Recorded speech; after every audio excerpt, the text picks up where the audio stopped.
"Step back, you loitering parasite.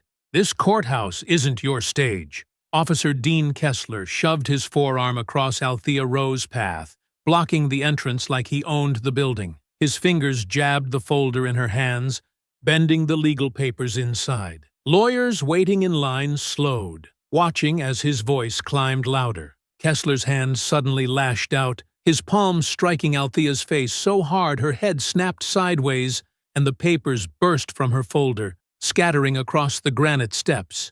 Phones lifted instantly around them. "Every morning it's the same," he scoffed, like nothing had happened. "Some loudmouth wandering up here pretending they've got business in a courthouse." Althea didn't answer. Her grip tightened slightly on the remaining papers, her eyes calm and steady on his face. And Officer Dean Kesler had absolutely no idea he'd just slapped the judge who would be presiding over his case tomorrow morning. Before continuing, comment where in the world you are watching from and make sure to subscribe because tomorrow's story is one you can't miss. The morning sun cast long shadows across the courthouse steps as Judge Althea Rowe approached the building, her sensible shoes clicking against the concrete.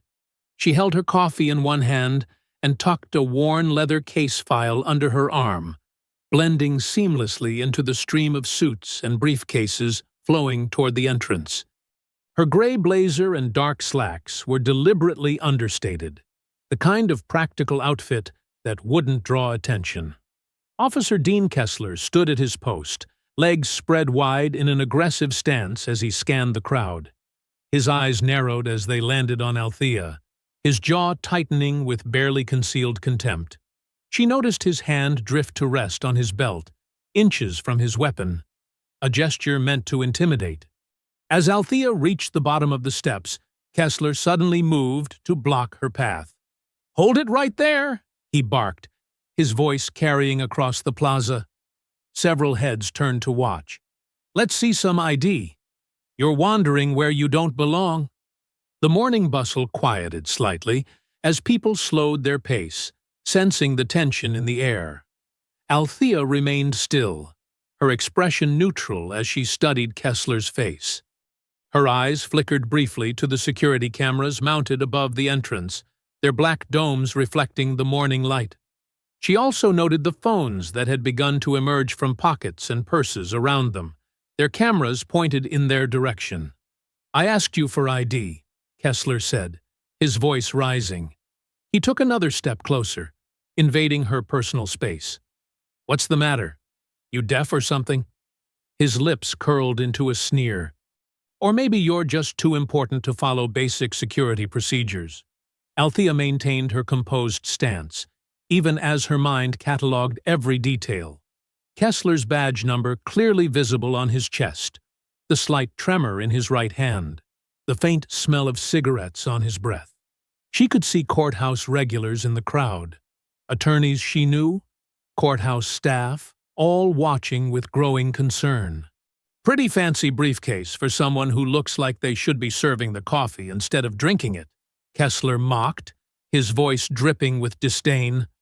A few gasps emerged from the onlookers. More phones appeared, recording the confrontation.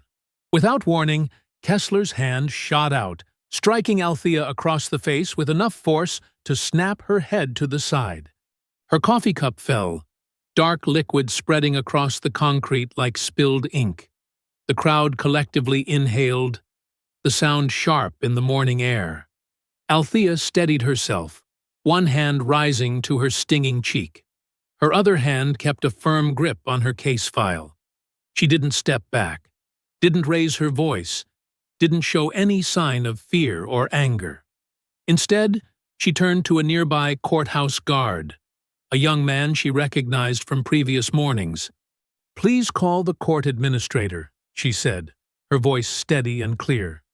"And I'd appreciate it if those of you recording would stay for a few minutes. We may need your footage." The young guard nodded quickly and reached for his radio. Kessler's smirk grew wider, clearly pleased with himself. He crossed his arms over his chest, his stance relaxed and confident. To him, this was just another civilian put in their place, Another show of force to remind everyone who held the power here. "I've got better things to do than waste time with troublemakers," he announced to the crowd, as if giving a lecture. "When an officer asks for ID, you show it. Simple as that. Unless you've got something to hide?" His voice carried a threatening edge. The morning sun had climbed higher now, eliminating the shadows on the steps. In the harsh light, every detail stood in sharp relief. The red mark blooming on Althea's cheek, the spilled coffee staining the concrete, the circle of witnesses with their phones still recording. Althea straightened her blazer with deliberate care, her movements unhurried and precise. She looked directly into Kesler's eyes, her gaze unwavering. The crowd seemed to hold its breath, waiting. "Officer," she said, her voice carrying clearly across the suddenly silent plaza, "I'm Judge Rowe." The smugness drained from Kesler's face like water from a broken glass. His arms uncrossed slowly as the realization of what he'd done began to sink in. The crowd remained frozen, witnessing the moment his confidence crumbled into dawning horror. The security office felt cramped with its metal filing cabinets and outdated computer monitors lining the walls. Judge Althea Rowe sat perfectly straight in an uncomfortable chair, her hands folded on the scratched metal table. Across from her, Security Chief Tom Reddick shifted nervously in his seat, while Administrator Lila Barnes scribbled furiously in an incident report notebook. Through the glass partition, Officer Kesler paced the hallway like a caged animal, his earlier swagger replaced by barely concealed panic. His radio crackled occasionally with routine security calls, each sound making him flinch. "Let's begin with proper documentation," Althea said, her voice steady despite the angry red mark still visible on her cheek. "I want statements from every witness present, particularly those who recorded the incident. We'll need all security footage preserved immediately." Reddick nodded too quickly. "Of course, Your Honor. We'll get right on that." "Don't just get on it," Althea corrected him. "Do it now. Call your technical team while we're sitting here." Kesler's face appeared in the doorway, his complexion ashen. "Judge Rowe, if I could just explain—" "I didn't recognize you," he stammered. "It was a simple misidentification." "I would never—" "Please, close that door," Althea said to Barnes, who quickly complied. Kesler's face disappeared, but they could still see him pacing through the glass. Althea turned back to Reddick. "The footage, Chief. Make the call." Reddick picked up his desk phone, punching in numbers while sweat beaded on his forehead. The conversation was brief, and his expression grew increasingly troubled. "There seems to be an issue," he said carefully. "The exterior cameras experienced a brief loop during the incident." "A loop?" Althea's eyebrow raised slightly. "And the timing of this loop? It coincides exactly with the moment of physical contact." Barnes stopped writing, her pen hovering over the paper. "That's impossible," she whispered. "Officer Kesler's body camera footage?" Althea asked, though her tone suggested she already knew the answer. Reddick swallowed hard. "Listed as malfunctioning during his morning shift. Both cameras failed at the precise moment of assault," Althea stated, making sure Barnes recorded every word. "Please note the statistical improbability of such a coincidence." A commotion outside drew their attention. Through the glass, they could see Mrs. Irene Lott, a regular courthouse volunteer in her 70s, being confronted by another uniformed officer. Mrs. Lott clutched her phone protectively while the officer loomed over her, speaking in low tones. Althea rose smoothly from her chair and opened the door. The officer's words carried clearly now. "Could be cited for obstruction, if you insist on hanging around. Might have to bring you in for questioning about interfering with official business." "Officer Martinez," Althea called out, causing both the officer and Mrs. Lott to turn. "Please state for the record why you're threatening a witness in an active investigation." Officer Martinez straightened, his hand automatically moving to his belt. "No threats, Your Honor. Just explaining procedure to—" "Mrs. Lott," Althea interrupted. "Please join us in the security office. Administrator Barnes will take your statement." She fixed Martinez with a steady gaze. "Officer Martinez, badge number 4471, correct? That will be all." Mrs. Lott hurried into the office while Martinez retreated down the hallway, speaking quietly into his radio. Within minutes, the courthouse began to buzz with new activity. "They're calling in the union lawyer," Barnes said, looking up from her phone. "Dane Hollis is on his way." Right on cue, Hollis appeared less than an hour later, his expensive suit and leather briefcase marking him as someone who never saw the rough side of law enforcement. His smile was practiced, professional, and completely insincere. "Judge Rowe," he said smoothly, "what an unfortunate situation.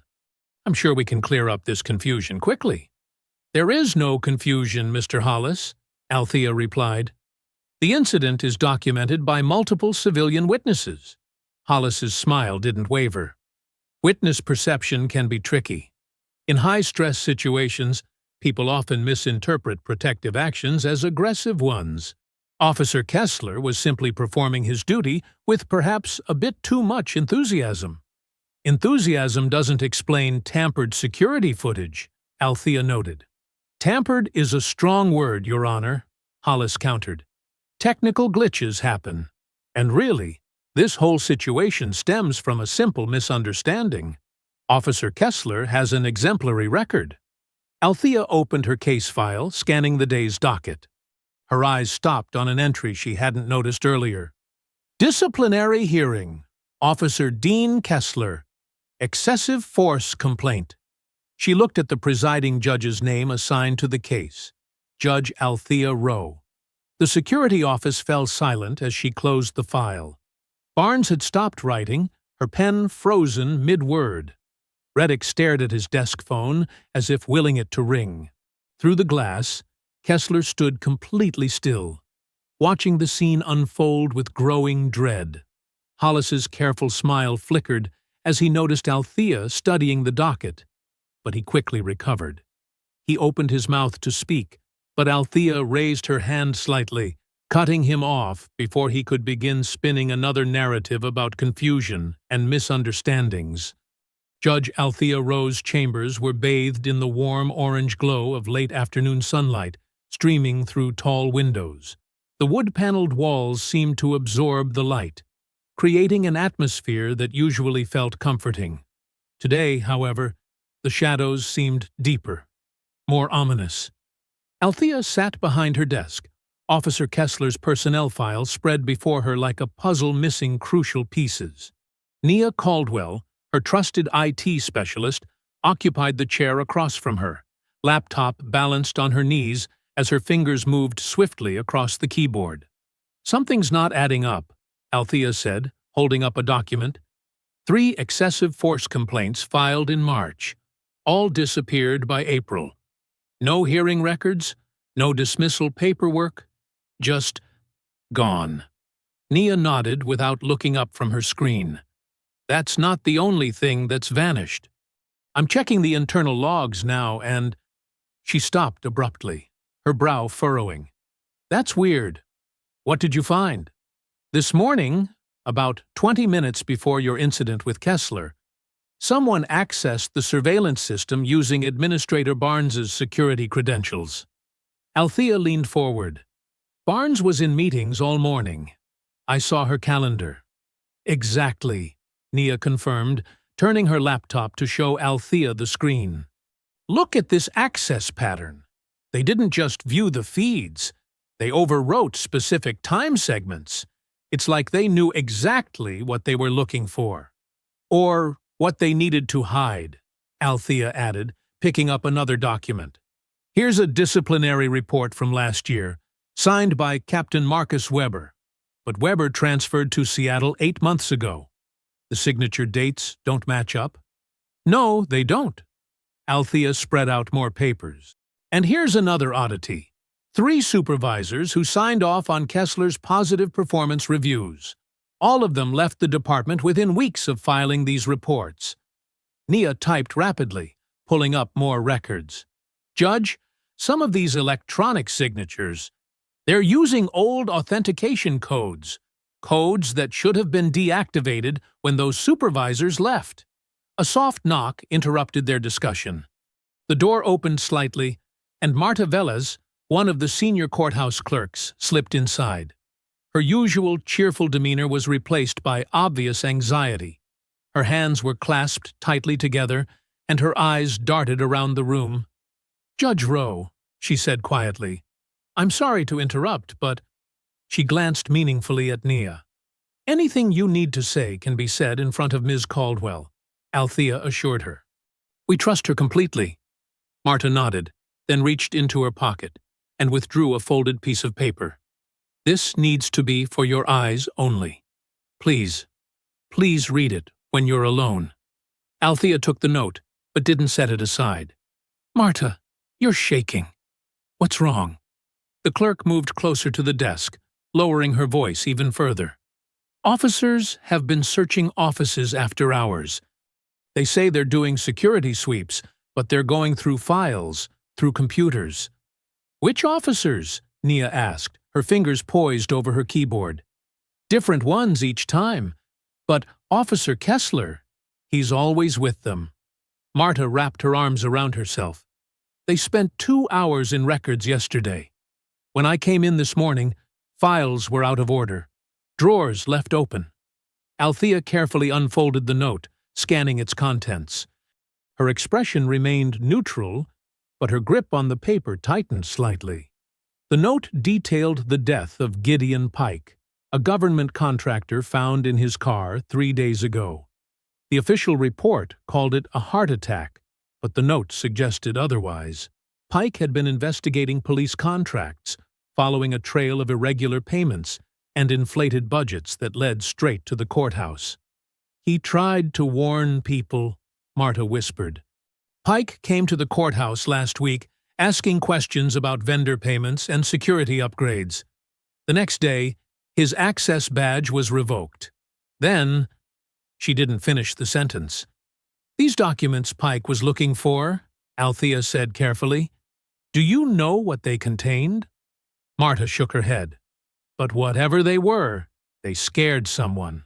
The night Pike died, someone used master keys to access the financial archives. The next morning, whole sections of contract files were just empty." Nia's typing grew more intense.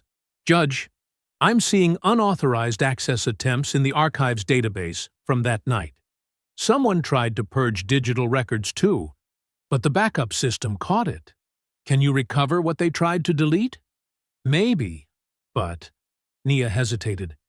"These attempts came from inside the building, from terminals that need special clearance to even access." Althea stood, gathering the scattered papers into a neat pile. "Marta, thank you for bringing this to my attention. For your safety, I think you should take a few personal days."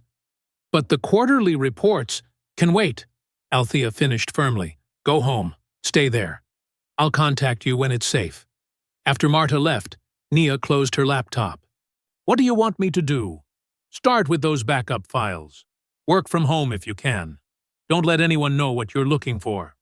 The rest of the afternoon passed in tense silence as they carefully documented everything they'd found.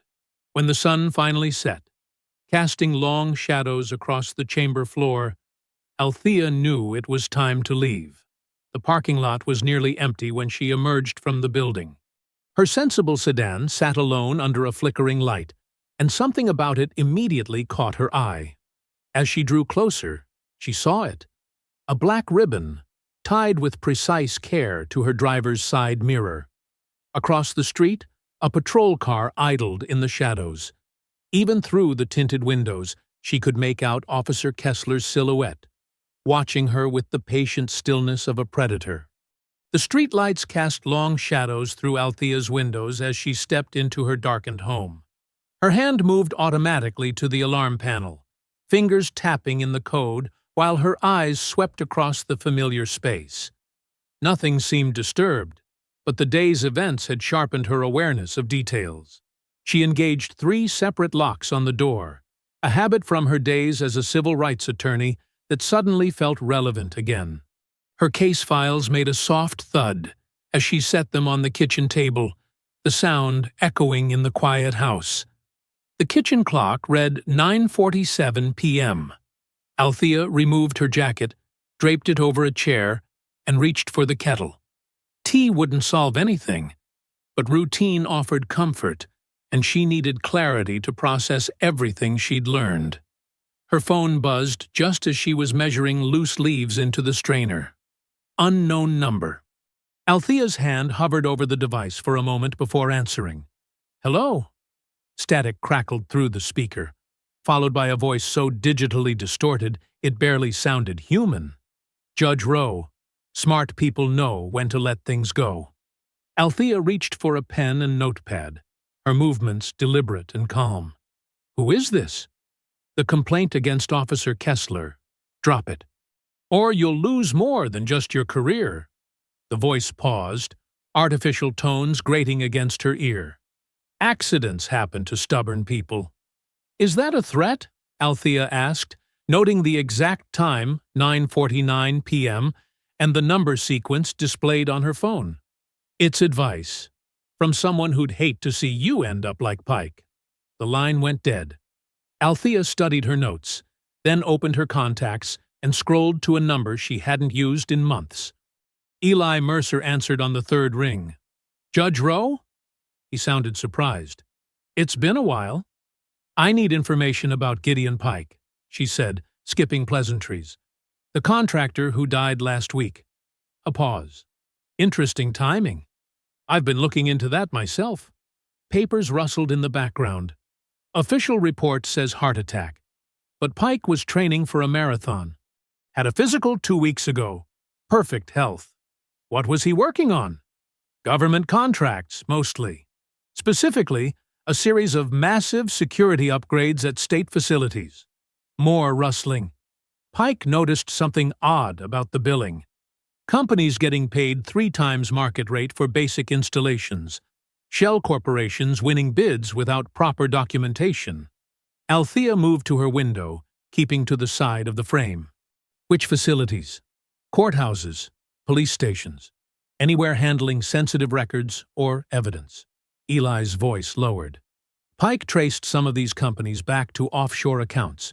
He was about to file a formal complaint with the state auditor. Then he died. "Yeah, then he died." Keys clicked as Eli typed. "But here's the thing. These contracts? They all got fast-tracked through the governor's office. No review, no competitive bidding. Just straight approval and immediate funding." Movement caught Althea's eye. A dark sedan had parked across the street, its headlights still burning. "How much money are we talking about?" "Initial estimate? At least $50 million over the past 18 months. But Pike thought that was just the surface." Eli paused again. "Judge, why are you asking about this now? I received some information today suggesting Pike's death wasn't natural." "From who?" "I can't say yet." Althea watched as a second set of headlights joined the first. "But I need everything you have on these contracts, especially anything connecting them to courthouse security operations. Give me a day to compile it safely. This isn't the kind of thing we should send electronically." "Agreed. And Eli? Be careful who you talk to about this." After ending the call, Althea remained at the window. Both vehicles sat motionless, their engines running despite the mild evening. She methodically switched off every light in the house, then returned to observe from behind the heavy curtains. Minutes stretched by. The cars remained, their presence too deliberate to be coincidental. Finally, after almost 15 minutes, they pulled away one after another, moving slowly down the street until they disappeared around the corner. Instead of relief, Althea felt a familiar surge of purpose. the same energy that had driven her through difficult cases and dangerous investigations in her earlier career. She returned to the kitchen table and opened a fresh manila folder. Working by the dim light above her stove, she began assembling documents. Her judge's credentials gave her access to public records that others might miss. She started with grant applications for courthouse security upgrades, cross-referencing them with contractor lists and payment schedules. Patterns emerged quickly. Companies with no previous experience suddenly winning million-dollar contracts. Budget items labeled as essential security measures with no detailed breakdowns. And through it all, a trail of approvals leading directly to the governor's office. In her notebook, Althea created a timeline: Pike's investigations, the missing complaints against Kesler, the conveniently malfunctioning cameras, the vanished supervisors who had signed suspicious documents. When she connected the dates, they formed a clear picture of systematic corruption. At the bottom of the page, she wrote a single line: "If intimidation starts this early, they're protecting something big." The parking garage's fluorescent lights buzzed overhead as Althea walked between the concrete pillars, her footsteps echoing in the early morning quiet. She checked her watch. 6:45 a.m. Most courthouse staff wouldn't arrive for another hour, which made this the safest time to meet. Nia Caldwell emerged from the maintenance hallway, a manila envelope clutched to her chest. Her eyes darted around the garage before she stepped forward to meet Althea. "I had to come in at 5 to pull these records without being noticed," Nia whispered, though they were alone. "Someone's been monitoring all database access." They moved deeper into the maintenance corridor, away from security cameras. The smell of cleaning supplies and old concrete surrounded them as Nia opened the envelope. "Look at this," she said, spreading printouts across an unused maintenance cart. "These are restricted access logs from yesterday morning. See the timestamp? 9:47 a.m., exactly when Officer Kesler confronted you." Althea studied the documents. Lines of code and access credentials filled the pages, but certain entries were highlighted in yellow. Someone used Security Supervisor Maddox's high-level credentials to access the surveillance system, Nia explained, pointing to specific lines. They didn't just view the footage, they overwrote it with a loop from earlier that morning. Very professional job, but they didn't count on backup logs recording the override. "Bryce Maddox," Althea said quietly. "I've seen that name before." Nia nodded, pulling out another document. "That's why I dug deeper. He sits on the State Security Advisory Board, appointed directly by Governor Sloan last year. The same board that approved all those expensive security upgrades Pike was investigating. The connection's too perfect to be coincidence." Althea carefully photographed each document with her phone. "We need to—" Footsteps echoed from the garage, and they quickly gathered the papers. Nia slipped them back into the envelope and pressed it into Althea's hands. "Be careful," she whispered. "They're watching everything now." They separated, Nia disappearing down the maintenance corridor, while Althea walked briskly toward the elevator.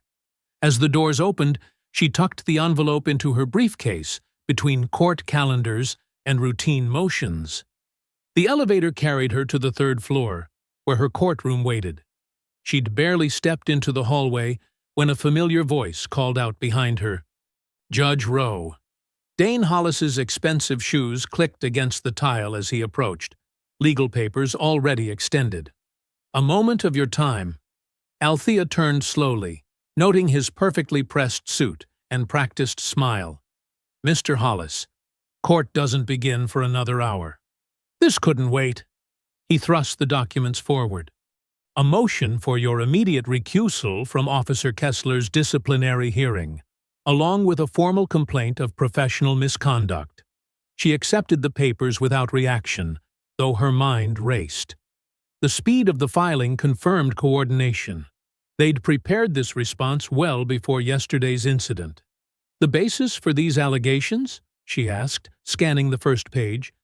demonstrated bias against law enforcement. Hollis's smile didn't reach his eyes. Your hostile and unprofessional response to a simple security check yesterday morning created a clear conflict of interest. Officer Kesler cannot possibly receive a fair hearing under these circumstances. A simple security check that coincidentally wasn't captured on any working camera. Technical issues happen. He shrugged. But your behavior afterward, demanding investigations, harassing witnesses, pursuing personal vendettas, it's completely inappropriate for a sitting judge. Before Althea could respond, her phone vibrated. She held up one finger to pause Hollis and checked the screen. Unknown number. Judge Rowe? The voice was shaking. This is Irene Lott. From yesterday morning? I need to tell you something. Mrs. Lott, are you all right? No, I'm not all right. Irene's words tumbled out in panic. An officer came to my house before sunrise. He said if I testified about what happened, my teenage son might have trouble with the police. Said they could plant drugs in his car.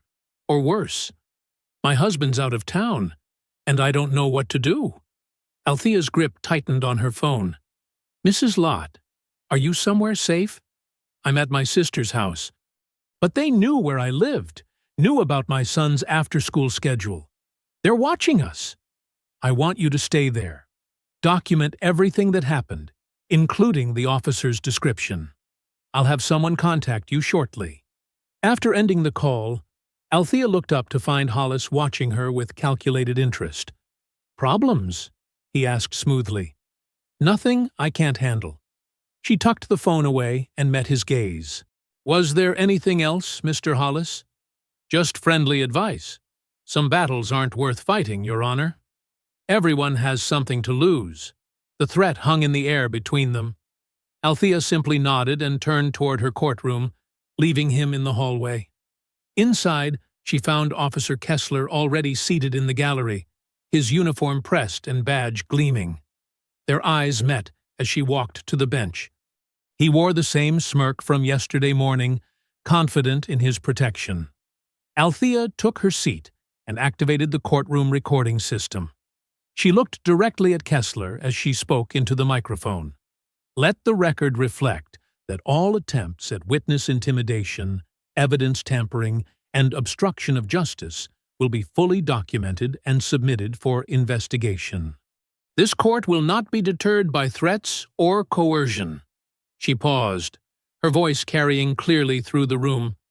The integrity of our justice system depends on accountability, regardless of who seeks to undermine it. The afternoon sun beat down as Judge Althea Rowe guided her car away from the courthouse parking structure. Her mind churned over the morning's revelations, the access logs, the threats against Mrs. Lott, Hollis's thinly veiled warnings. She needed quiet time to review everything properly. The first sign something was wrong came at a red light. When she pressed the brake pedal, it felt softer than usual, with less resistance. Her years of driving the same vehicle had taught her its normal responses. This wasn't right. The pedal sank further toward the floor at the next stop sign. Althea's hands tightened on the steering wheel, her judicial calm masking the surge of adrenaline. She wasn't far from Mike's auto shop, owned by a mechanic she'd known for 15 years. Instead of continuing home, she carefully turned onto a side street, maintaining steady pressure on the increasingly unresponsive brake pedal. Her movements were measured and controlled as she pulled into the first empty parking lot she found. She reached for her phone, hands steady despite the implications of what she'd discovered. Mike, Judge Rowe here. I need you to come check my car immediately. Something's wrong with the brakes. 20 minutes later, Mike's tow truck pulled up beside her. The weathered mechanic slid under her car with a flashlight, then emerged with a grim expression that confirmed her suspicions. Judge, someone's cut your brake line, he said, wiping his hands on a rag. Clean cut, too, not wear and tear. And they removed the secondary safety clip that would have prevented total failure. He shook his head. This was deliberate. You're lucky you noticed it early. Althea took photos of the damage from multiple angles, making sure the cut marks were clearly visible. I'll need detailed documentation of everything you find, Mike. This is evidence now. Already on it. He pulled out his phone and started taking his own pictures. I'm keeping the damaged parts safe, too. Nobody touches this but me. While Mike loaded her car onto the tow truck, Althea called a rideshare service. She wouldn't let this stop her from reviewing those documents. The attempt on her safety only proved she was getting closer to something important. At home, she spread the case files across her dining room table. Financial records, security logs, and construction permits created a paper trail she was determined to unravel. Hours passed as she made detailed notes, connecting seemingly unrelated details. Her phone buzzed at 7:30 p.m. The caller ID showed Eli Mercer. Judge Rowe, his gruff voice came through clearly. I've got something you need to see. Those courthouse renovation contracts? They're not what they seem. She put the phone on speaker and pulled out a fresh legal pad. Go on. I followed the money trail from those security upgrades last year.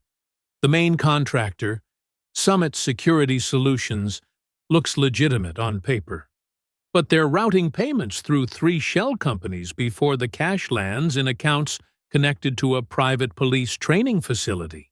Althea's pen moved quickly across the paper. Which facility? Blue Line Academy.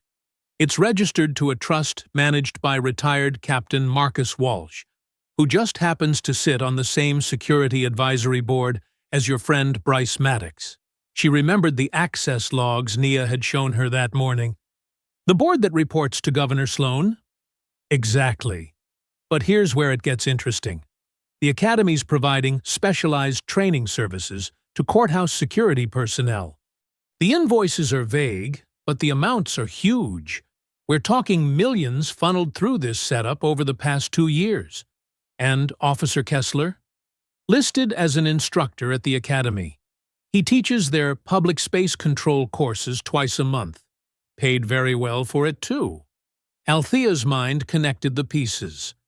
So certain officers are protecting a financial pipeline that benefits both them and state officials. That's my read, Eli confirmed. Your assault wasn't random, Judge. You're presiding over cases that could expose this whole operation. I'm still digging, but wanted you to know what we're dealing with. Send me everything you have. And Eli, watch your back. They've already tried to silence one person investigating this. Gideon Pike, Eli said grimly. I know. I'm being careful. After ending the call, Althea stood to make tea, her thoughts organizing the new information. The financial scheme explained the aggressive response to her investigation. People willing to kill over exposed corruption wouldn't hesitate to threaten witnesses or tamper with evidence. It was nearly 10 p.m. when she returned home from picking up her dinner. The hallway to her apartment was quiet, the overhead lights casting familiar shadows. But something made her pause before reaching her door. There, partially visible beneath the doorway, was a white envelope she hadn't left. Althea approached cautiously, examining it without touching it. No markings or writing on the outside. Using a pen from her purse, she carefully flipped open the unsealed flap. Inside was a single photograph, clearly taken from a security camera inside the courthouse parking garage. It showed her car parked in her reserved space that morning, the angle suggesting it was captured from a restricted access area. The message was clear. They had eyes everywhere, access to secure areas, and weren't afraid to let her know it.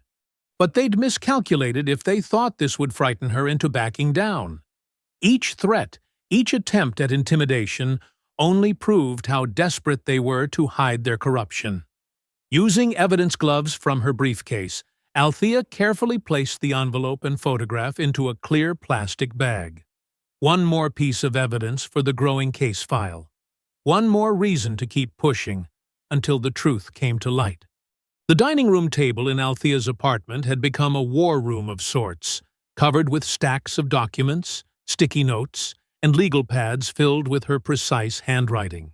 Her laptop displayed a spreadsheet of contractor names, while 2 phones sat on speaker mode. One connected to Nia Caldwell, the other to Eli Mercer. "Let's start with Summit Security Solutions," Althea said, shuffling through a stack of permits. They received the primary renovation contract worth $4.2 million last year. "I'm looking at their incorporation papers now." Nia's voice came through clearly. "Summit was founded 3 years ago, but they've already secured dozens of government contracts. Their business address matches a UPS store in the capital." Eli chimed in, papers rustling in the background. Classic shell company setup. They exist on paper to move money around. The real action happens through their subcontractors. Althea pulled out another document. Blue Line Academy appears repeatedly in these payment records. Training services, equipment purchases, facility rentals. "That's where it gets interesting," Nia said. The sound of rapid typing carried through the call. "I'm checking the routing numbers for payments made to their various vendor accounts. Judge, you need to see this. Sending screenshots now." Althea opened the incoming files on her laptop. Her eyes narrowed as she studied the banking details. "These numbers match." "Exactly," Nia confirmed. 5 different company names, all routing to the same account. Peak Security Consultants, Garrison Defense Systems, Aegis Training Solutions. They're all flowing into one place. "And look who signed off on the initial contracts," Eli added. "Emergency executive orders from Governor Sloan's office, bypassing normal procurement procedures." He claimed urgent security needs justified fast-tracking the approval process. Althea grabbed a fresh legal pad and began drawing connection lines between names. Bryce Maddox sits on the Security Advisory Board that recommended these contracts. He also controls courthouse surveillance access, as we saw with the tampered footage. The same board Captain Walsh chairs, Eli noted. Before retiring to run Blue Line Academy, Walsh oversaw specialized operations training for the department. His replacement? Dean Kesler's former supervisor. "The connections keep spiraling outward," Althea murmured, adding more lines to her diagram. "Each person we investigate leads to 3 more with suspicious links to these contracts." Nia's typing paused. "Judge, I found something in old personnel files.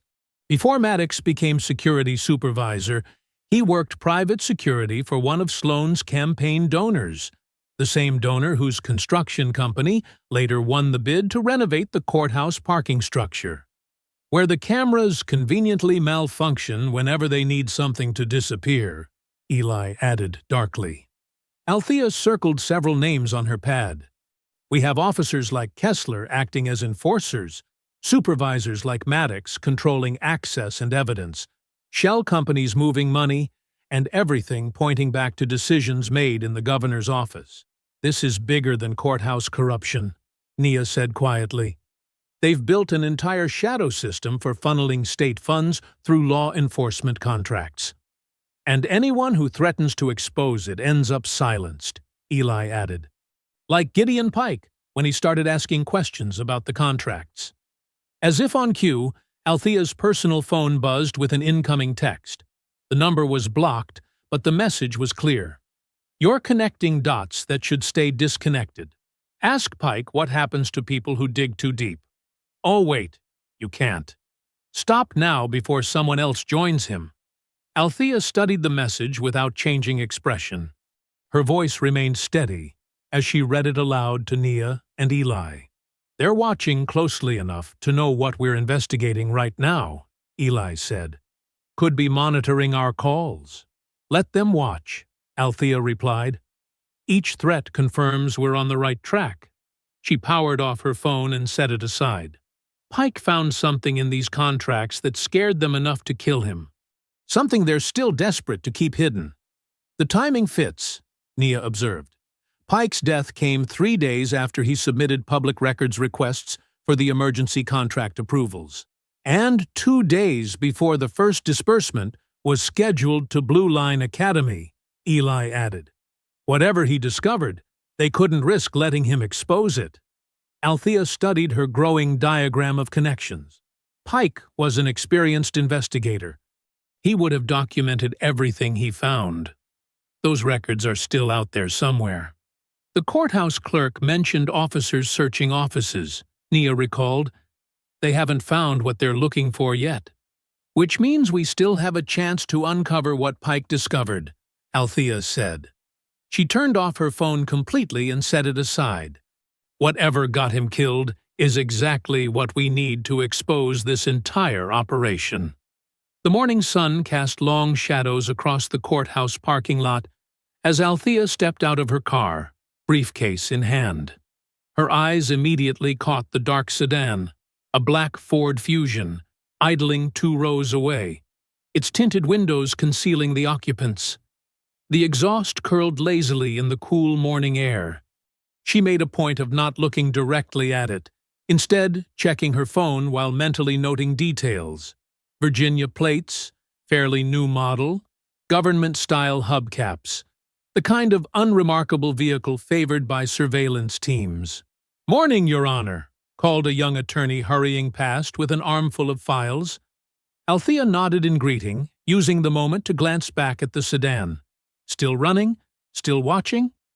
Inside the courthouse, she took the stairs instead of her usual elevator, emerging on a different floor before doubling back down another stairwell. Years of examining witness testimony had taught her to notice patterns, and she'd learned the value of unpredictability. Through her chamber windows an hour later, she spotted the same sedan cruising slowly past the front of the building. The vehicle's path seemed casual, but its timing was too precise. She jotted down the plate number in her notebook, adding it to her growing collection of evidence. Her phone buzzed with a text from Nia. "Access logs show multiple late-night entries to record storage. Badge used belongs to retired officer." Althea replied carefully. "Time to visit county records. Need to verify some dates." The records office sat 6 blocks away, housed in a bland brick building that held decades of property deeds, business licenses, and court transcripts. As Althea walked through its front doors, she glimpsed the black Fusion sliding into a spot across the street. "Just need to review some incorporation papers," she told the clerk, picking a table with clear sight lines to the entrance. For the next 2 hours, she methodically worked through business registrations connected to the courthouse contracts, noting overlapping addresses and recurring names. Her phone vibrated again. Eli this time. Pike's secretary confirms he met with whistleblower week before death. No name, but said person worked courthouse security. Althea's mind raced.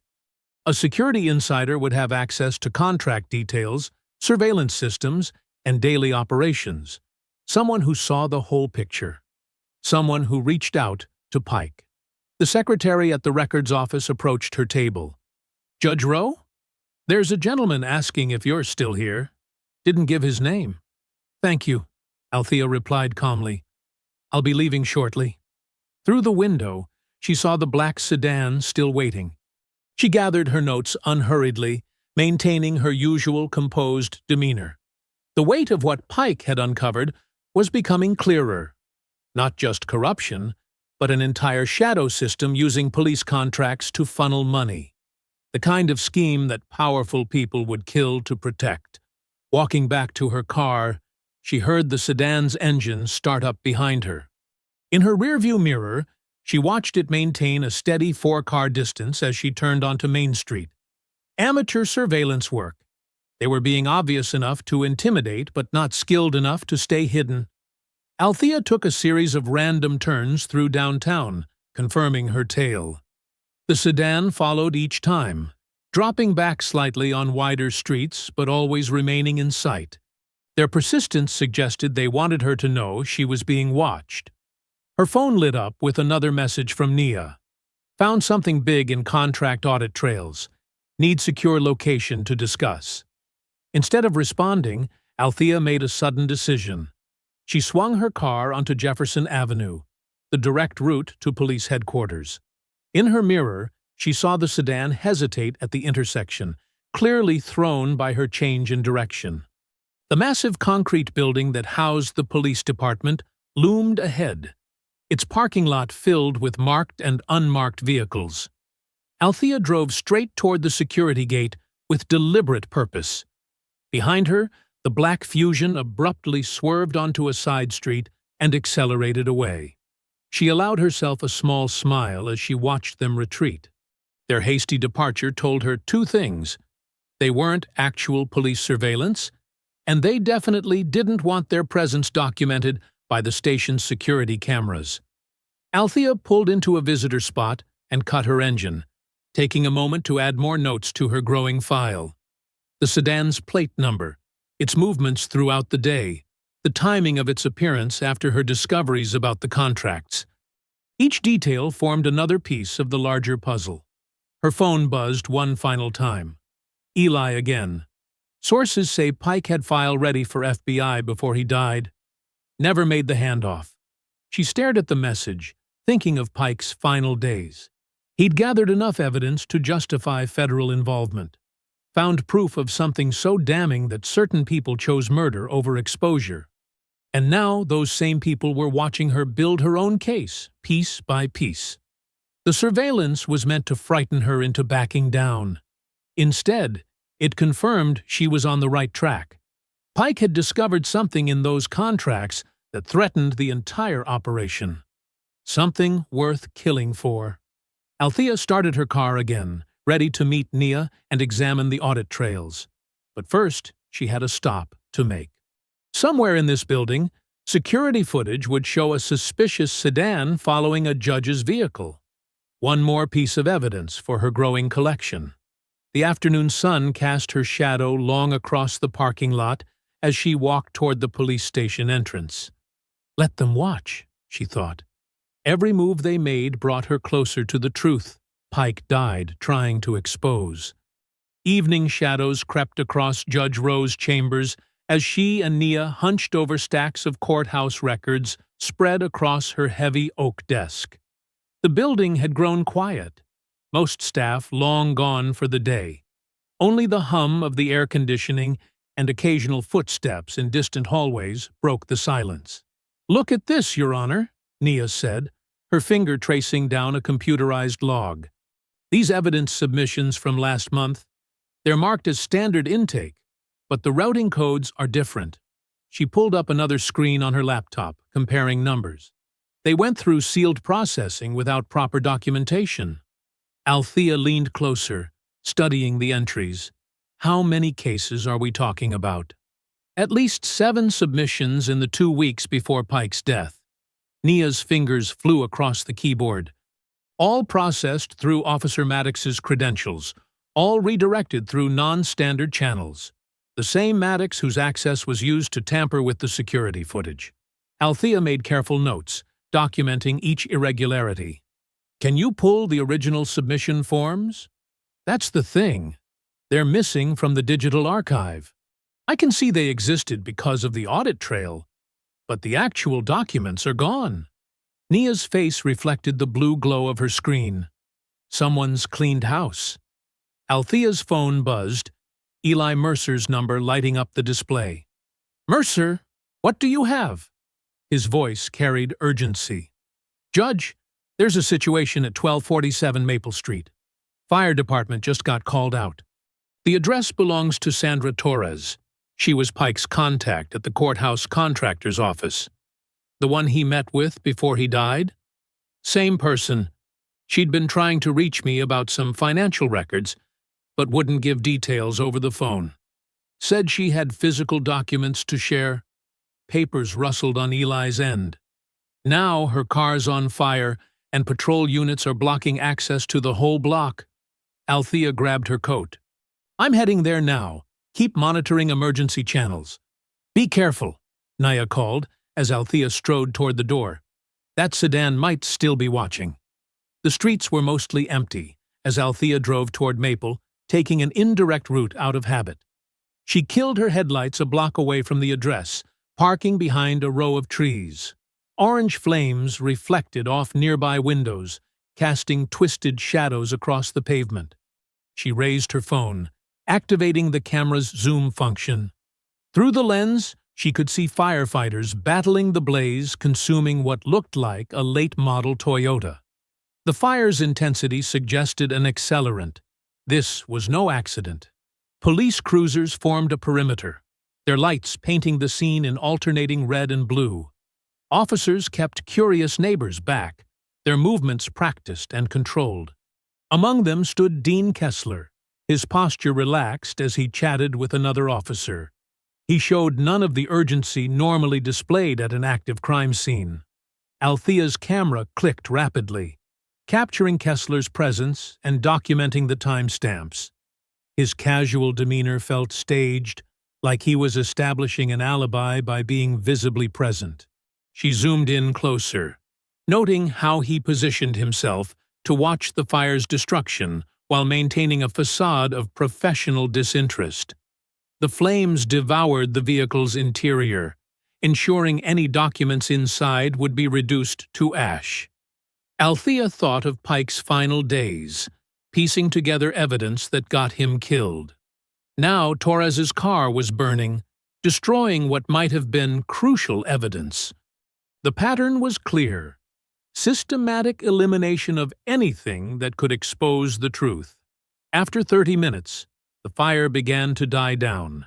Kesler remained in position, occasionally speaking into his radio while maintaining his relaxed stance. He knew exactly what this fire meant, Althea realized. His presence wasn't coincidence. It was confirmation. She took a final set of photos before slipping away from the scene. The drive home was tense, her mind racing through connections. Pike discovers financial irregularities. He contacts Torres. Both end up silenced, one through violence, one through calculated destruction. The parking lot at her apartment complex was quiet when she arrived. She climbed the stairs to her third-floor unit, keys ready. But something made her pause at her door. The deadbolt was engaged, exactly as she'd left it, but the door itself sat slightly ajar, perhaps a quarter-inch of space visible between door and frame. Althea stepped back, examining the entrance. No obvious damage to the lock or wood. A professional job, meant to send another message. She pulled out her phone and began documenting, photographing the door position, and taking careful notes. Inside, the apartment appeared undisturbed at first glance. But Althea's methodical nature had served her well. She knew exactly how she'd left things. The stack of case files on her dining table had been shifted slightly to the left. Her laptop remained closed, but the power light indicated it had recently been in use. She didn't touch anything, continuing to photograph the subtle signs of intrusion. The message was clear. They could access her space at will, examine her evidence, monitor her progress. But they'd wanted her to know they'd been there. Another attempted intimidation, like the black ribbon on her car mirror and the threatening phone calls. The intruders had likely copied her files, photographed her notes. They now knew exactly what evidence she'd gathered about Pike's death, the financial irregularities, and Kessler's involvement. Yet they'd left everything in place, choosing psychological pressure over outright theft.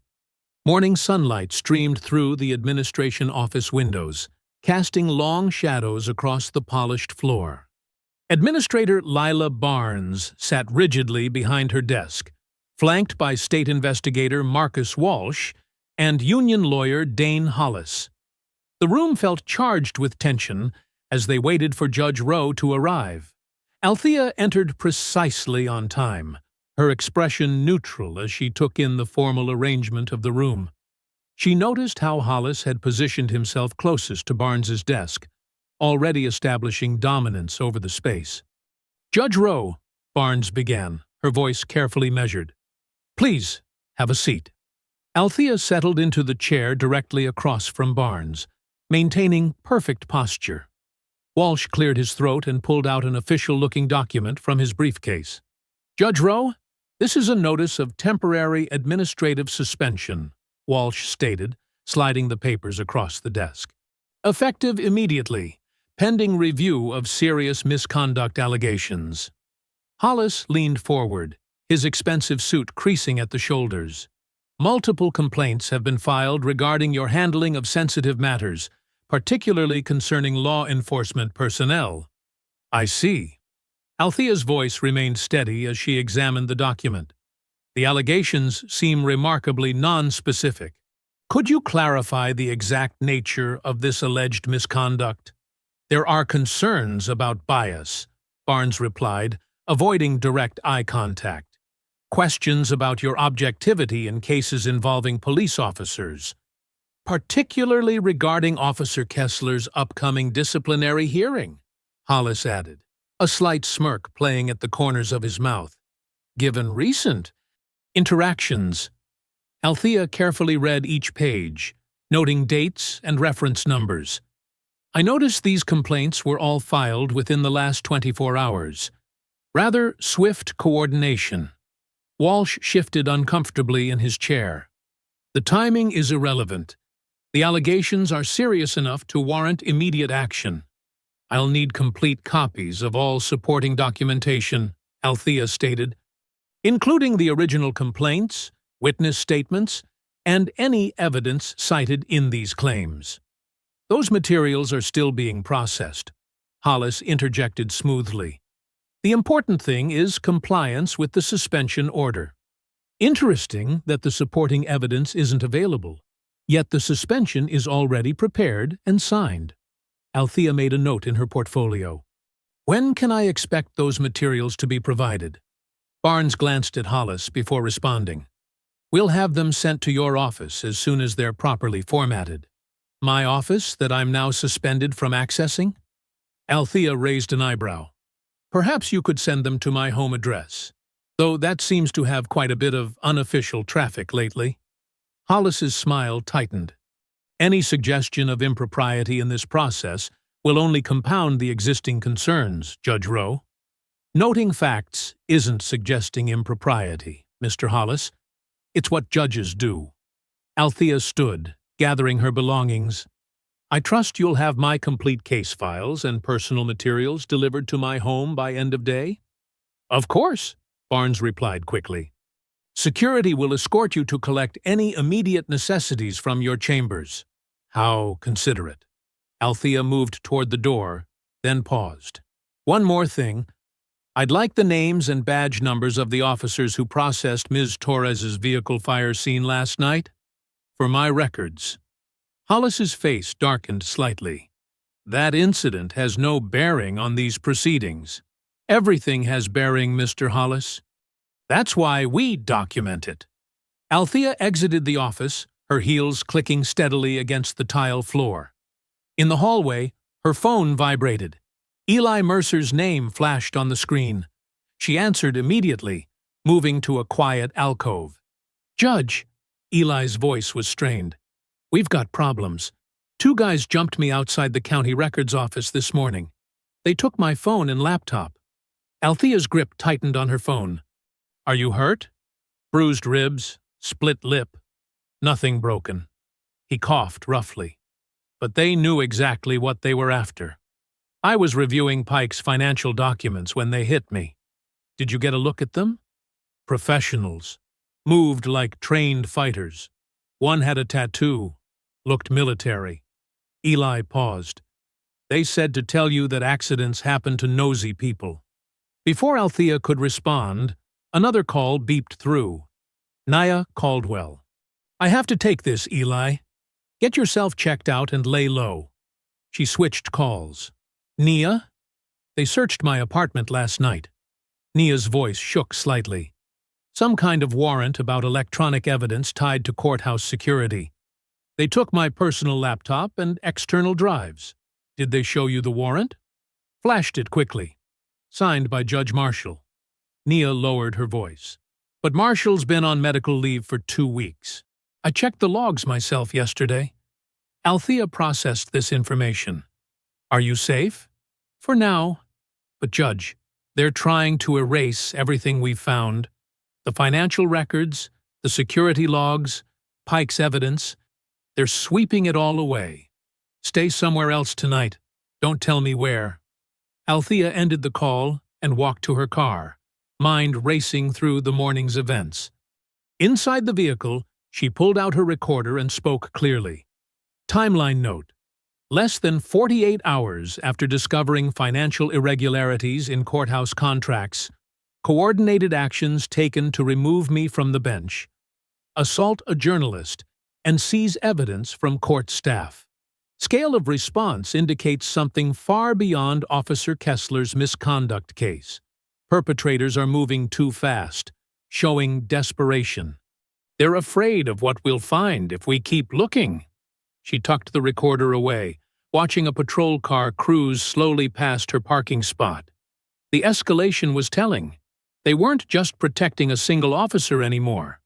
This was about something much bigger, something worth killing to keep hidden.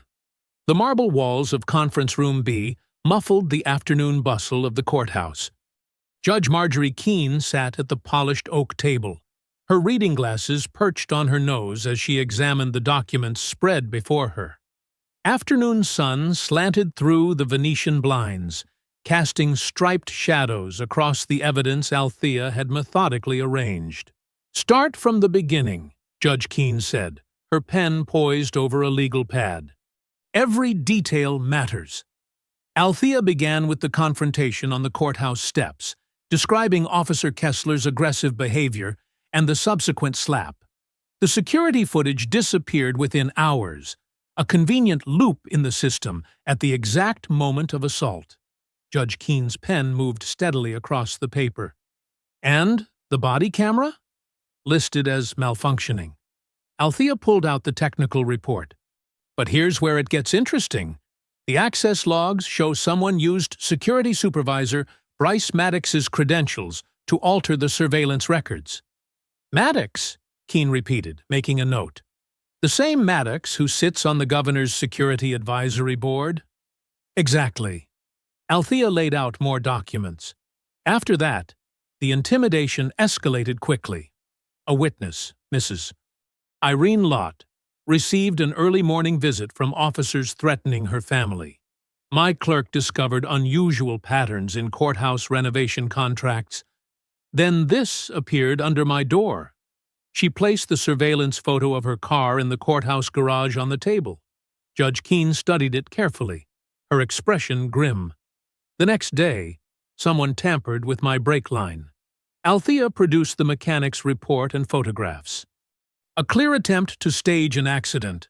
Shortly after, we uncovered financial records showing suspicious payments through shell contractors connected to police security programs. Judge Keane adjusted her glasses. "These contractors, they're tied to state funding?" "Through emergency orders signed by Governor Sloan's office." Althea spread out the financial documents. The same day we found these connections, journalist Eli Mercer was assaulted, and his research on Gideon Pike's death was stolen.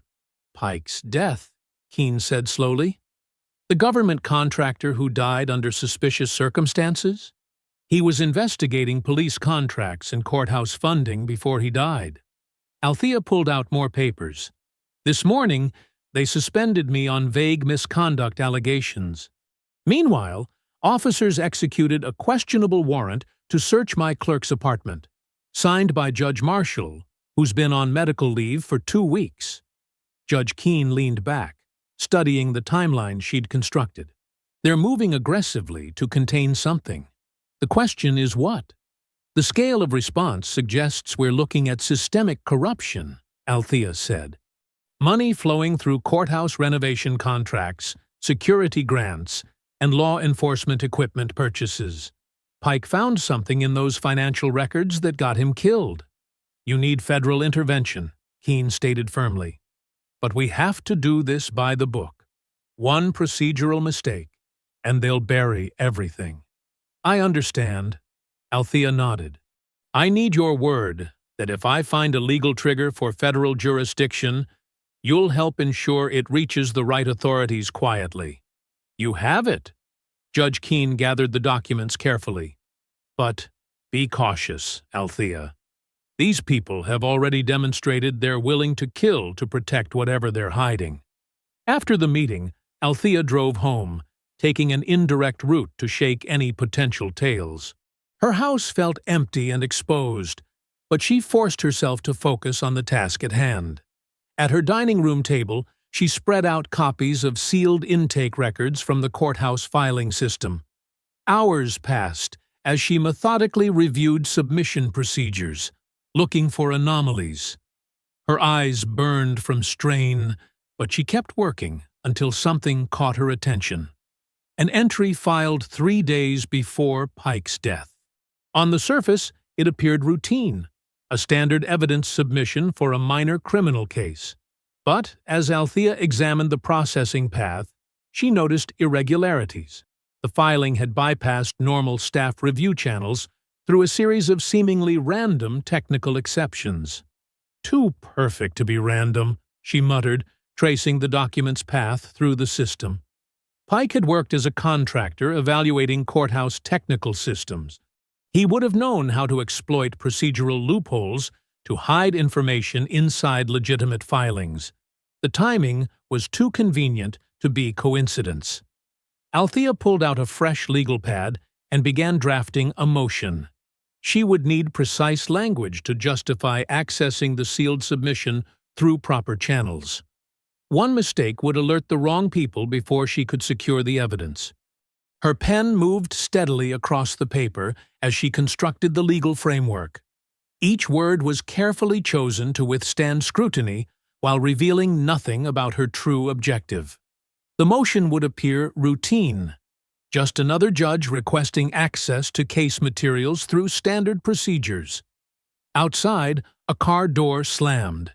Althea didn't look up from her work, but her hand tightened slightly around her pen. She kept writing, maintaining the steady rhythm of someone focused solely on legal documentation. The motion had to be perfect.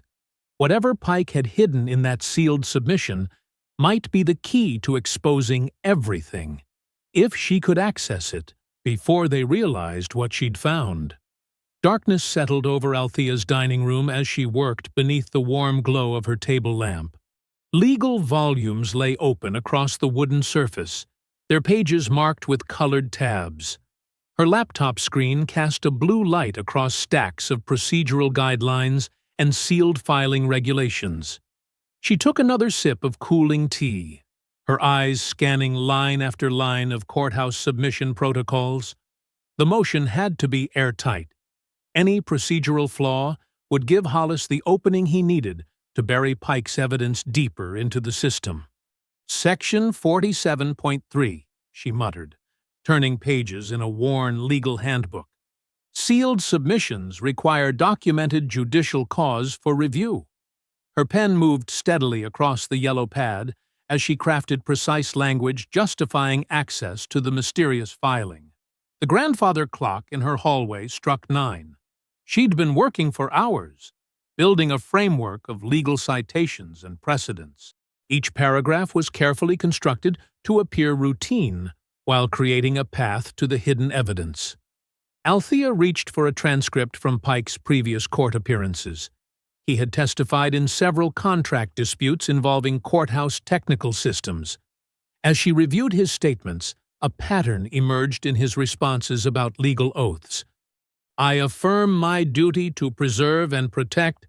She underlined the phrase, noting how Pike had worked it into multiple answers despite the different contexts. The wording seemed deliberately placed, too specific to be coincidental. Her mind raced through possibilities. Pike knew the system inside out. He would have anticipated attempts to block access to whatever he'd hidden. The repeated phrase could be a marker, a way to identify the genuine evidence among decoy submissions. She opened her laptop, pulling up sealed filing procedures.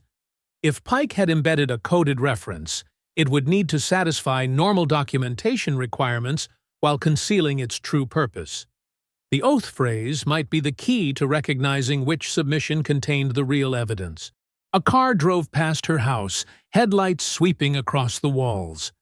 Althea barely noticed, focused on weaving the legal arguments together. She knew Hollis would attack from multiple angles, questioning her objectivity, citing her suspension, claiming personal bias due to Kesler's assault. Her phone buzzed with an incoming email. Hollis had already filed 3 motions challenging her authority to request any case reviews. The timing confirmed her suspicions. They were watching her actions closely, ready to block any attempt to access sealed records. "Nice try, Dane," she said quietly, adding another paragraph to address judicial authority during administrative review. Her suspension didn't strip her of the right to examine case materials, especially those potentially relevant to ongoing investigations.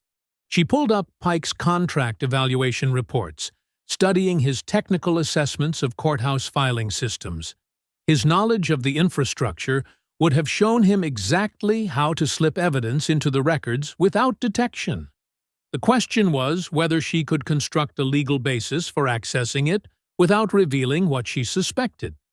The motion grew steadily, each section building on established precedent while anticipating Hollis's likely counterarguments. She included references to judicial oversight responsibilities and cited cases supporting review authority even during administrative proceedings. Another car passed slowly outside. Althea glanced at her security camera feed, noting the vehicle's deliberate pace. They were watching, waiting for her to make a mistake. But she kept writing, maintaining the steady rhythm of someone focused solely on proper legal procedure. She returned to Pike's transcripts, examining the context around his repeated oath phrase. The pattern suggested he'd created a documentary trail, breadcrumbs that would only be visible to someone who knew where to look. The phrase itself might be meaningless, but its presence could mark the path to the real evidence. Her tea had gone cold, but she barely noticed. The motion was taking shape, each paragraph carefully crafted to withstand scrutiny while revealing nothing about her true objective. She included standard language about case review protocols and routine judicial oversight. Hollis would fight it, of course. She could almost hear his arguments about her supposed vendetta against Kesler. But she was building the motion on solid procedural ground, citing clear judicial authority that existed independent of any personal conflicts. The grandfather clock struck 10 as she refined the final paragraphs. Every word had to serve its purpose, while appearing unremarkable. One phrase too specific, one citation too pointed, and they would realize what she was really seeking. She was nearly finished when her phone screen lit up. A text message appeared from an unknown number. Her breath caught as she opened it to find a photo, clearly taken through her dining room window earlier that evening.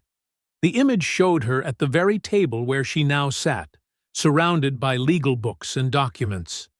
The message below the photo was simple: "Stop digging." Althea studied the image, noting the angle and distance. They'd been close, right outside her window, while she worked. But instead of fear, she felt a cold certainty. Their escalating threats revealed their desperation. Whatever Pike had hidden in that sealed submission had them terrified it would be found. She saved the threatening message with the others, documenting the time and number. Then she returned to her motion, checking each paragraph one final time. The legal framework was solid, built on established procedure rather than personal authority.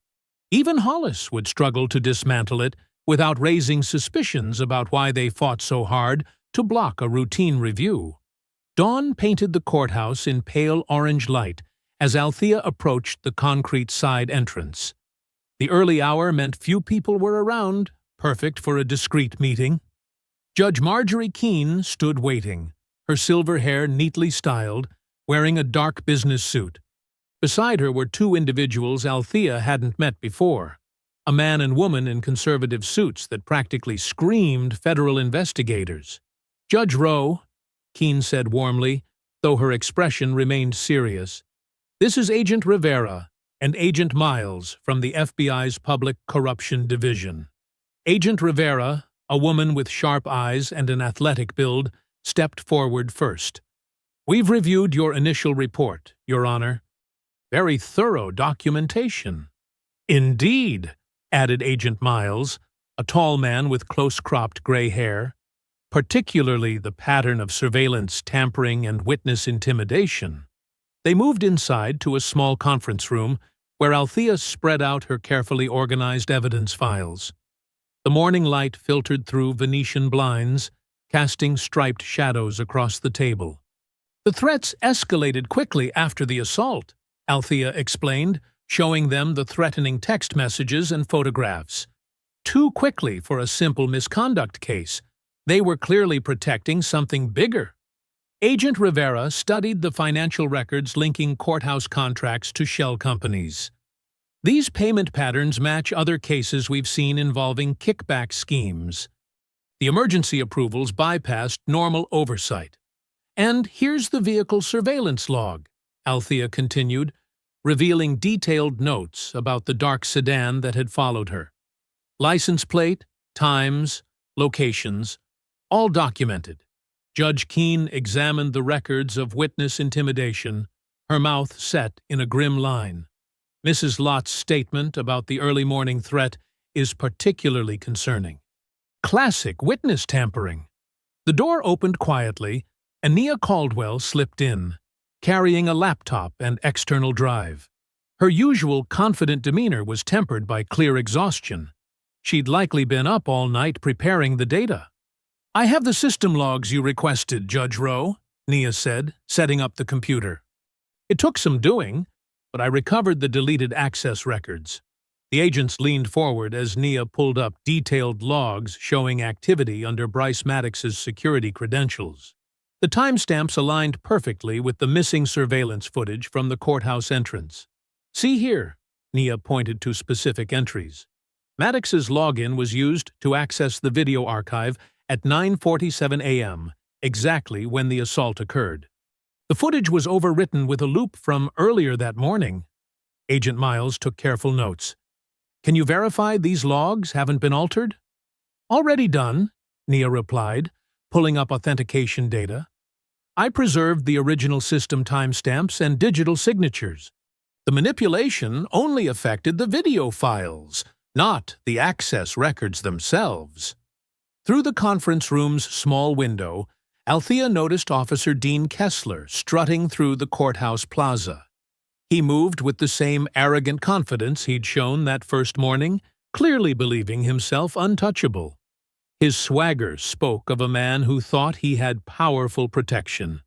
"Kessler's disciplinary hearing is scheduled for 2 o'clock, Althea noted, watching him disappear into the building.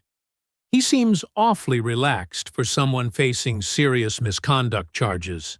"Because he expects them to disappear, like all the others," Judge Keane said grimly. "How many complaints vanished from his file again?" 7 in the past year alone," Althea answered. "All dismissed under unusual circumstances. The supervising officers who signed off on those dismissals are no longer employed here." Agent Rivera studied the sealed submission records. "Tell us more about this filing from Gideon Pike. Why do you believe it contains critical evidence?" Althea explained her discovery of Pike's repeated oath phrase and the unusual processing path of the submission. Pike knew courthouse systems inside out. He could have hidden evidence where only someone following specific markers would find it. "The timing fits," Agent Miles noted. "Pike submitted this just days before his death, and the processing irregularities suggest someone tried to bury it deeper in the system." Judge Keane reviewed Althea's motion for accessing the sealed submission. "The legal framework is solid. They'll have trouble blocking this without raising more red flags." Through another window, they could see Bryce Maddox entering the security office, his movements precise and controlled. Unlike Kessler's swagger, Maddox moved with the careful efficiency of someone who preferred to remain unnoticed. "We'll need eyes on the key players," Agent Rivera said, "especially during the hearing." "I can monitor security system activity from my office," Nia offered. "If anyone tries to access or alter records during the proceedings, we'll know immediately." The agents spent the next hour reviewing protocols for the upcoming hearing. They would maintain discreet observation positions while Judge Keane handled the court session. Everything had to appear routine to avoid tipping their hand. Judge Keane signed the order, authorizing review of the sealed submission, her signature flowing across the page with practiced ease. "We'll convene at 3 o'clock, after Kesler's disciplinary hearing. That should give us time to process all necessary documentation." Agent Miles secured the evidence files in a reinforced briefcase, while Agent Rivera coordinated with their surveillance team via text. The pieces were in place, but they all knew the real challenge lay ahead. "Remember," Judge Keane cautioned as they prepared to disperse, "maintain normal routines. Anyone watching for unusual activity needs to see business as usual." They left the conference room individually, spacing their departures to avoid drawing attention. Althea was last to exit, carrying only her regular case files. To any observer, she appeared to be simply preparing for another day in court. The main courtroom buzzed with tension as people packed the wooden benches. Afternoon sunlight streamed through tall windows, casting long shadows across the polished floor. Judge Marjorie Keane sat at the elevated bench, her presence commanding instant respect. Her steel-gray hair and black robes seemed to absorb the light, making her appear like a statue of justice personified. Althea Rose sat at the plaintiff's table, her posture straight and professional despite her suspended status. She wore a navy suit and carried herself with quiet dignity, refusing to show any sign that the past day's threats had affected her. Officer Dean Kesler lounged in his chair at the defense table, his police uniform pressed and gleaming with brass. His smirk suggested complete confidence in his immunity. Beside him, Union Attorney Dane Hollis arranged papers with practiced efficiency, occasionally whispering something that made Kesler nod and smile wider. Administrator Lila Barnes and Security Chief Tom Reddick sat in the first row, their expressions carefully neutral. Behind them, Bryce Maddox watched the proceedings with calculated detachment, his hands folded neatly in his lap. The security supervisor's face betrayed nothing, but his eyes constantly scanned the room. In the back row, partially hidden by shadow, sat Eli Mercer. The journalist's face showed dark bruising around his left eye, and he held himself stiffly, clearly still hurting from his recent assault. He balanced a small notebook on his knee, pen ready. "This hearing will come to order," Judge Keane announced, her voice cutting through the murmurs. "We are here to address multiple serious allegations, including assault, witness intimidation, and evidence tampering." Dane Hollis rose smoothly. "Your Honor, we continue to object to these proceedings. Judge Rowe's suspension clearly demonstrates her bias." "Objection noted," Keane interrupted firmly, "and overruled. Judge Rowe appears today as both complainant and witness to events directly relevant to this investigation." The courtroom deputy approached carrying a sealed evidence package in transparent plastic. "Evidence Package 47B, submitted by contractor Gideon Pike on April 15th, he announced formally. "Let the record show the seal is intact," Judge Keane stated. "Please read the chain of custody." As the deputy recited dates and signatures, Althea noticed Bryce Maddox's hand twitch slightly, the first crack in his composed facade. Kesler was still smirking, clearly unaware of the significance of Pike's submission. When called to testify, Althea approached the witness stand with measured steps. She felt the weight of every eye in the courtroom, but focused on delivering her testimony with precise clarity. "On Monday morning at approximately 9:45 a.m., I approached the courthouse entrance," she began. "Officer Kesler blocked my path and demanded identification in an aggressive manner." She described the assault in clinical detail. The mocking tone, the deliberate humiliation, the sudden slap that echoed off the courthouse columns.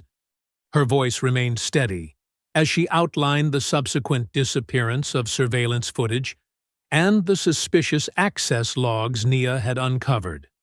Mrs. Irene Lott was prepared to testify about witnessing the assault. Althea continued, until an officer visited her home before dawn and threatened her family. Hollis jumped up. Objection! Hearsay! Mrs. Lott provided a sworn statement. Judge Keane replied, which has been entered into evidence. Continue, Judge Rowe. Althea described the cut brake lines, the threatening messages, the surveillance photos left at her home. With each revelation, the atmosphere in the courtroom grew heavier. Even Kesler's smirk began to waver. A forensic technician wheeled in a secure computer station. The sealed package was carefully opened, revealing a standard black flash drive labeled with an ordinary court filing number. During my investigation, I discovered this drive likely contains evidence that Gideon Pike was trying to protect, Althea explained. When police searched Pike's apartment after his death, they found a note referencing a specific phrase he used during sworn testimony. The technician connected the drive. A password prompt appeared on the courtroom's large monitor. Althea provided the phrase, and for a moment, the room held its breath. The screen suddenly filled with spreadsheets, banking records, and detailed financial trails.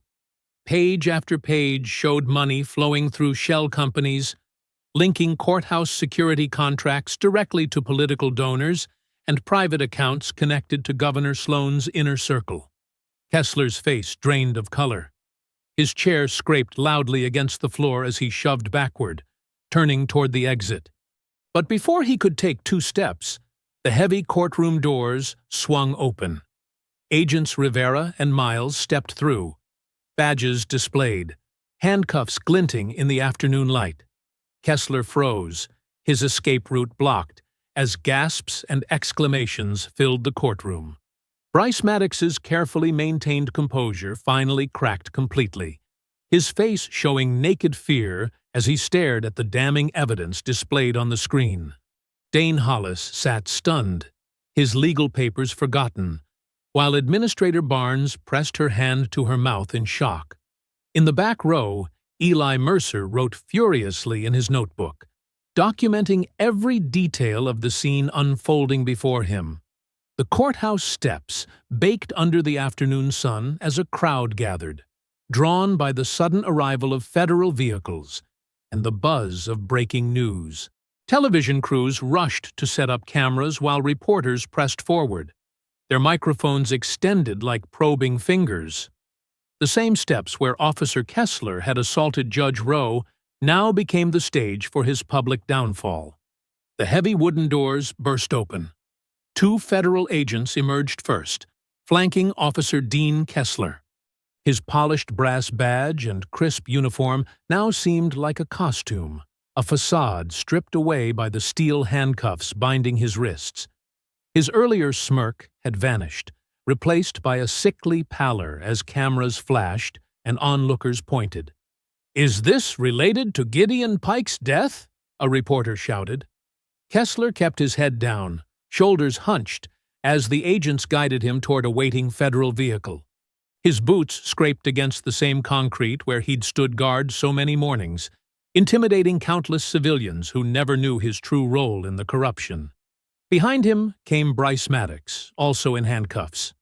The security supervisor's carefully maintained professional mask had crumbled, revealing naked fear as more federal agents led him down the steps.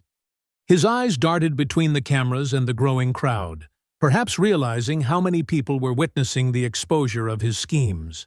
"Mr. Maddox, did you personally delete the surveillance footage?" someone called out.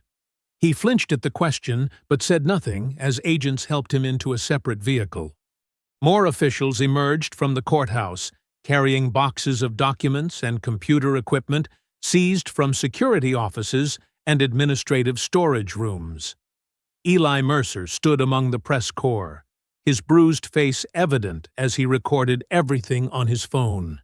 Despite his injuries, his eyes shone with fierce satisfaction. He'd already begun publishing the first verified details online, revealing how Kesler and others had systematically intimidated witnesses and tampered with evidence to protect their financial conspiracy. Sources confirm multiple officers were involved in silencing contractor Gideon Pike, Mercer dictated into his recorder, loud enough for nearby cameras to catch. Pike discovered illegal payments flowing through courthouse security contracts before his suspicious death. When Judge Rowe began investigating similar corruption, the same network of officers attempted to silence her through threats and sabotage. The crowd's murmurs grew louder as more details emerged. Courthouse employees gathered at windows, watching federal agents escort various officials to waiting vehicles. Among them was Administrator Barnes, not in handcuffs, but clearly under escort, as she was led to an unmarked car for questioning. Judge Marjorie Keane appeared at the courthouse entrance, her black robes flowing in the warm breeze. The crowd fell quiet as she approached a cluster of microphones. "The federal investigation is ongoing," she announced firmly. "However, I want to address one matter immediately. Judge Althea Rowe's temporary suspension is hereby lifted. Her actions throughout this ordeal demonstrated remarkable judicial restraint and meticulous attention to proper procedure, even while facing direct threats to her safety." Cameras swiveled to capture Althea standing quietly near the courthouse doors. She remained composed, her expression neutral as she watched the scene unfold. The same steps where Kesler had tried to humiliate her now witnessed his disgrace and the collapse of his protective network. More vehicles arrived carrying state investigators. They headed straight for government offices connected to Governor Sloan's administration, their badges glinting as they disappeared inside buildings. Word spread quickly that the investigation had expanded beyond the courthouse, reaching into state contracts and political donations. "Documents revealed in today's hearing prove systematic corruption," Mercer continued reporting, his voice carrying across the crowd. "Multiple shell companies were used to funnel courthouse security funds into private accounts. Officers like Dean Kesler acted as enforcers, using intimidation to protect the scheme. When Gideon Pike uncovered the evidence, they silenced him. When Judge Rowe began investigating, they tried the same tactics. The afternoon sun cast long shadows across the courthouse facade as federal agents continued their work. Bystanders pointed phones at the procession of officials being questioned and evidence being collected. Social media exploded with images of Kesler and Maddox in handcuffs, their faces destined to become symbols of exposed corruption. Mrs. Irene Lott pushed through the crowd, tears in her eyes as she approached Judge Rowe. "I'm so sorry I couldn't testify," she said softly. "When that officer threatened my children—" "You have nothing to apologize for," Althea assured her. "Your safety was more important." The evidence spoke for itself. From the street below came the sound of sirens as more federal vehicles arrived. Teams of investigators streamed into various government buildings, carrying court orders and subpoenas. The corruption network that had seemed so powerful and untouchable that morning was now being dismantled piece by piece. Althea stood on the courthouse steps, watching it all unfold. The same steps where Kesler had tried to demonstrate his power now served as the stage for justice. His intimidation tactics, the threats, the sabotage attempts, none of it had succeeded in erasing the evidence she'd carefully gathered. The truth had emerged exactly where the cover-up began. If you enjoyed the story, leave a like to support my channel and subscribe so that you do not miss out on the next one. On the screen, I have picked 2 special stories just for you. Have a wonderful day.